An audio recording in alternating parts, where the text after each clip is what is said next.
Quoi comprendre d'une course-poursuite à Val-d'Or et quoi retenir de la deuxième édition de la classique Lauson-Roy? Voilà les questions qu'on s'est posées pour vous.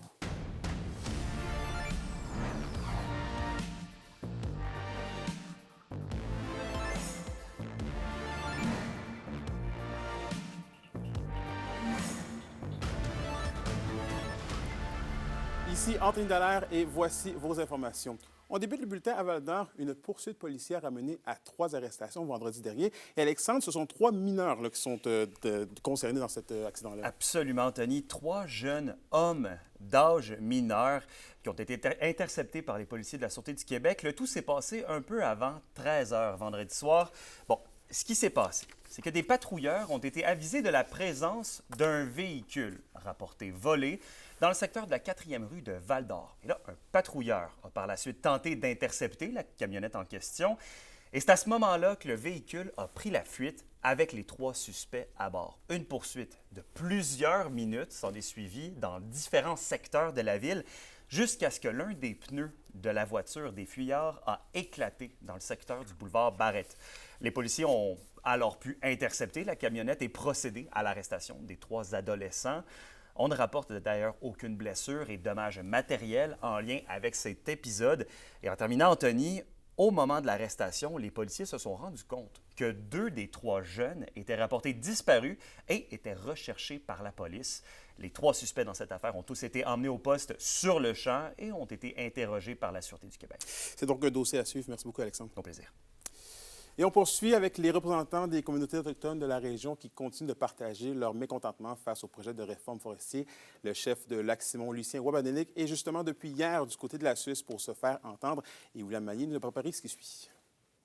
Après un tour au siège des Nations unies à New York et un en commission parlementaire à Québec, Lucien Wabanenick, chef de la communauté de Lac-Simon, est du côté de Genève, en Suisse. Lui et une délégation des premiers peuples y sont afin de dénoncer notamment la réforme du régime forestier. Une réforme qui ne respecte pas la Déclaration des Nations unies sur les droits autochtones, d'après eux. C'est pas juste l'écoute, hein, ce qu'on demande, c'est le respect, la reconnaissance de nos droits. On est quand même des peuples millénaires dans le continent nord-américain. On doit dénoncer des choses qui nous heurtent, qui nous font mal, qui font mal à nos familles. En prenant la parole à Genève, M. Wabanenick veut notamment attirer les regards sur l'enjeu.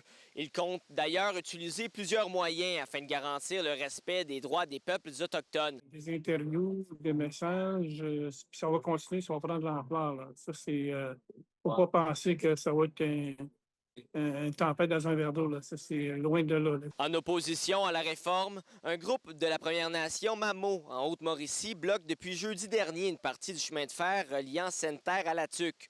C'est le type de manifestation que Lucien Wabanenick s'attendait à voir survenir en raison du manque de dialogue avec le gouvernement. On approuve le message de dénoncer le projet de loi. Maintenant, les mesures, ça, on n'a pas de contrôle là-dessus. Comme j'avais déjà dit à la ministre, ça risque d'être un été chaud. Donc, ça s'avère réel. Grâce à ces échanges avec plusieurs peuples autochtones d'un peu partout sur la planète, M. Wabanenick note que les droits autochtones sont tout de même beaucoup plus respectés au Canada que dans le reste du monde. On est très chanceux au pays d'avoir une démocratie. Puis, c'est ce qu'on souhaite, nous, hein, que ça soit respecté, nos démocraties, que ça existe encore pour plusieurs générations. Avec la CAQ comme c'est là, je pense que de plus en plus, la démocratie prend le bord, là, comme on pourrait dire. Le groupe de l'Assemblée des Premières Nations Québec-Labrador poursuivra ses rencontres jusqu'à vendredi à Genève. Une rencontre avec l'ambassadeur canadien des Nations unies, Bob Ray, est notamment à l'horaire. William Maillé, RNC Nouvelles. Et au culturel, c'est aujourd'hui que commence la 20e édition du Festival de la relève indépendante musicale en Abitibi-Témiscamingue. Et c'est le Conservatoire de musique de Val-d'Or qui ouvrira le bal dès 18h30 avec le cocktail du 20e, suivi de Chantal Archambault à 19h30. Le frima va se poursuivre tous les autres soirs de la semaine à Val-d'Or jusqu'à samedi sur le site de la Cité de l'Art. Plusieurs artistes comme Alex Pic, Safia-Nolin, Sosia, Thierry Larose sont attendus. Et à Rouyn-Noranda, maintenant, une soirée cinéma en plein air aura lieu demain derrière la Maison du Mulon. Des courts-métrages qui explorent les liens profonds entre la culture autochtone et la protection de l'environnement seront présentés. L'événement gratuit est ouvert à tous.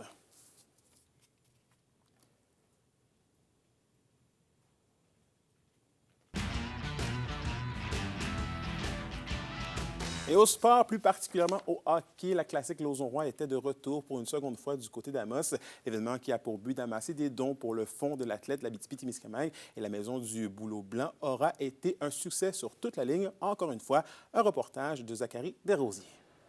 La seconde édition de la classique Lauson-Roy a été une fois de plus un franc succès, alors que de nombreux partisans étaient présents pour encourager les deux équipes. Sur la glace, le niveau de jeu a été relevé et disputé avec intensité du début à la fin.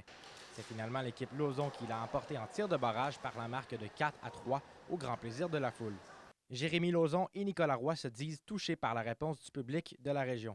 L'an passé, c'était notre première édition. On ne savait pas trop à quoi s'attendre. Cette année, on savait que l'engouement était là, mais on ne s'attendait pas qu'il y ait plus de place dans les estrades. Il y avait des gens en masse dans l'aréna. Ça a été un match serré aussi. Il y a eu vraiment des beaux jeux qui s'est fait aussi.